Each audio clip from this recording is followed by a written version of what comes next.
Hey guys, Seth Cole here of the NSCRA, and this is a video especially for randyortonfan2011, but also for all of you that want to know how I make my starting lineup grids for my races.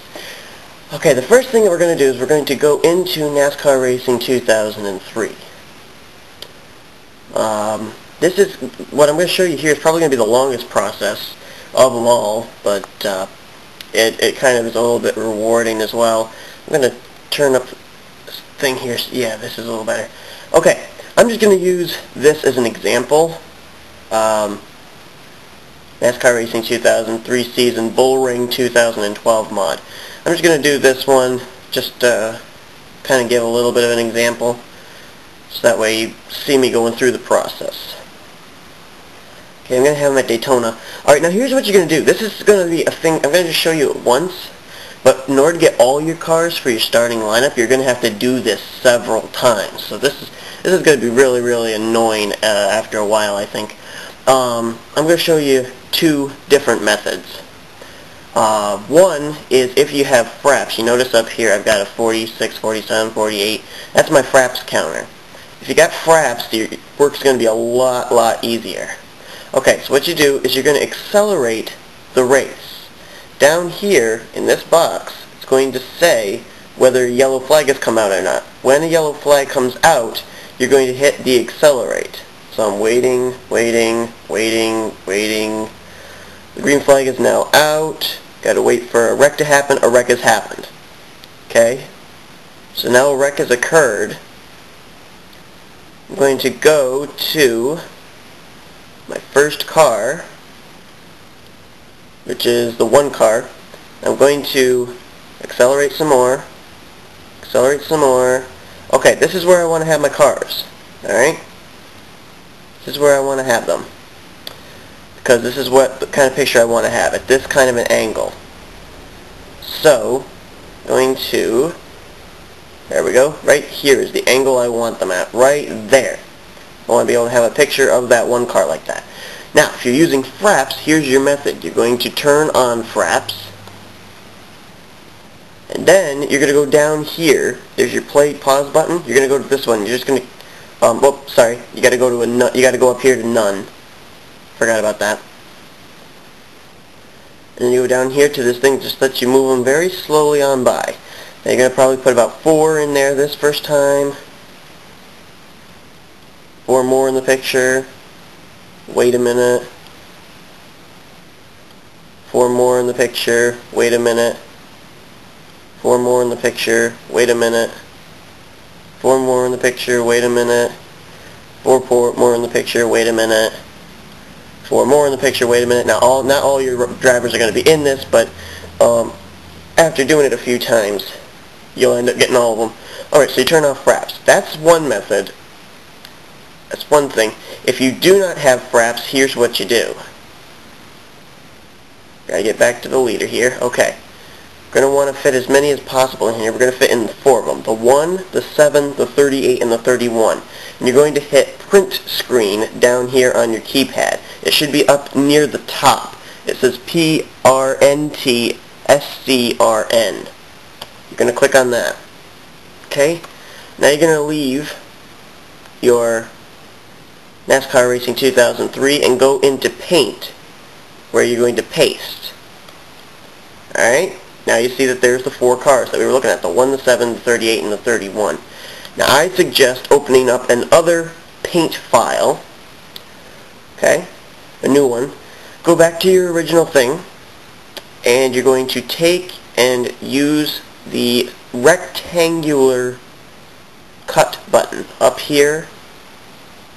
It's right here. You got a star, and then you've got a rectangle. You're going to click on that, and then you're going to go just to the spot that you want to get the one car. Copy that. Go into your new file and paste it, and there's your one car. Okay. Now I'm going to go in, and I'm just going to save it in a file that I really am not using. Save it as number 1 there. I highly suggest you make a folder for all your cars. It's going to be very important, I think. Okay, we're going to go back. And we're going to do the same thing with the 7 car. Make that rectangular square around it, copy, make a new file, paste, there's your 7, save, and I'll save it in that same file. Okay, now we're going to go back in, get the 38 car, copy, paste, and save it. And last but not least, the 31 car, copy, over to new file, paste, save, and he'll be our number 4 file. Alright, so that's one method.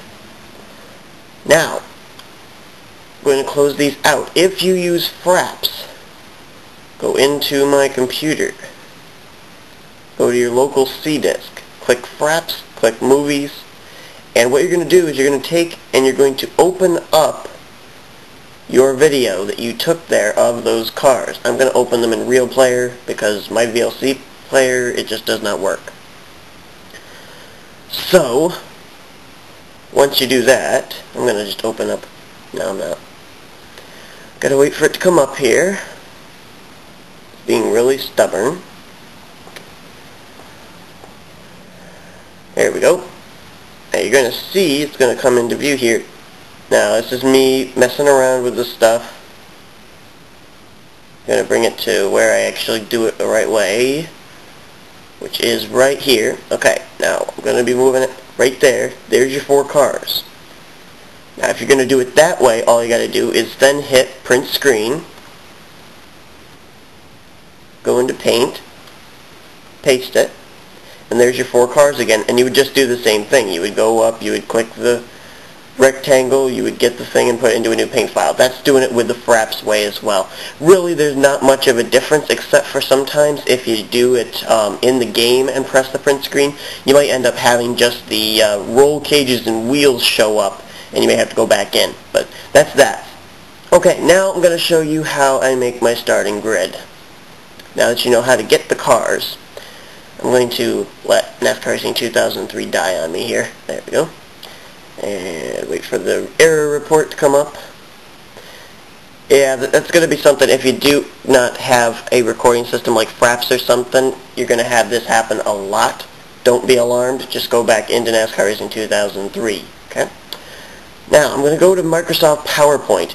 If you people don't have Microsoft PowerPoint, then that's going to really be a hard thing for you to be able to have an organized starting grid. There may be other methods out there. I'm not aware of them. As far as Randy Orton 2011 fan, I know you're a college student. I'm a college student. I have PowerPoint. I would think that probably being a college student, you'd have PowerPoint. If you don't, that makes it really difficult. Anyway, I'm pretty certain that being a college student, you've got PowerPoint too. So, for all of you that have PowerPoint, this is pretty much for you. Okay, I always just take and I get rid of this layout thing. Drives me crazy. Okay, the first thing you want to do is you're going to want to have some kind of a background. I always like to have kind of as if I'm at a track showing the background, so I'm going to go down to my track picture, which is right there, and you're going to want to make sure that your background covers the entire thing. So I'm going to spread it out there. Alright, next thing you're going to want to do, probably more than likely your starting grid is going to want to start with a rectangle. And it really doesn't matter how wide you make it. You've got to make it symmetrically correct. Okay, there's that. I always make it second rectangle right beside it, and I have it fill in the area that's not filled, and I take it, then bring it over to the other side. You can see there that I do not have it quite right, so I have to move this one in. Now it is correct. Now it is symmetrically correct. I make sure that there's the equal amount of space on either side. Now we're going to customize it. Let's try and pretend that I'm doing Aaron Williams' Pepsi one. So I would do a blue background with a thick red outline, since those are the two main colors for Pepsi. Okay? Next thing I'm going to do is I'm going to indicate what the different rows are. Oh, got my computer wanting to restart. So I'm going to just be weird, and I'm going to do something like this.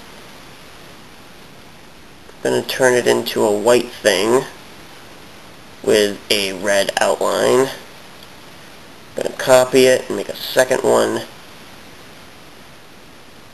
right there.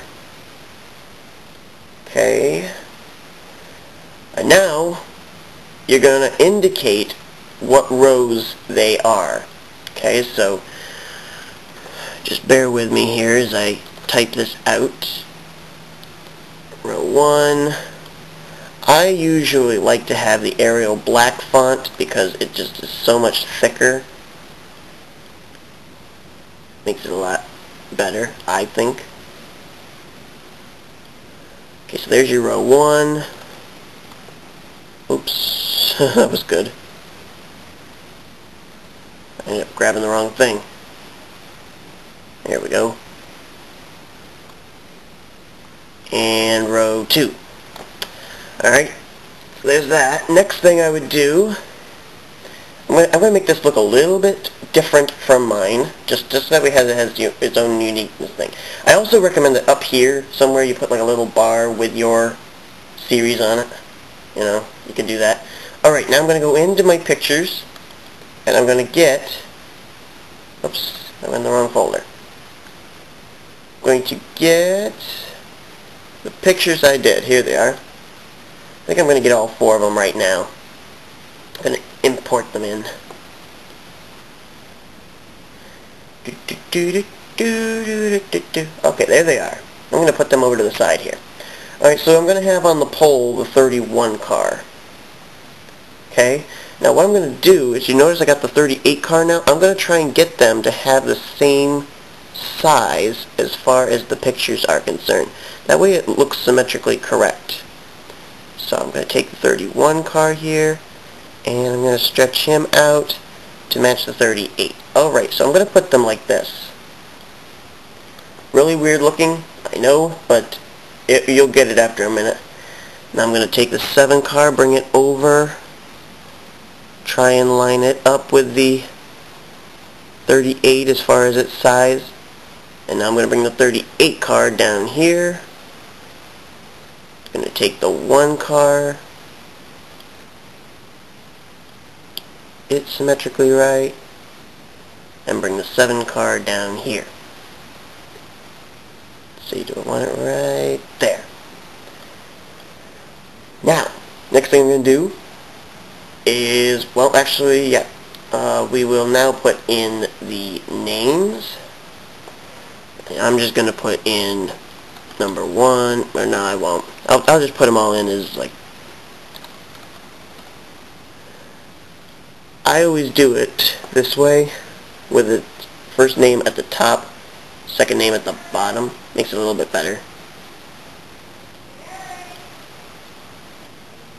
And there we go. And there we go. And then over for this side, I'm going to do that.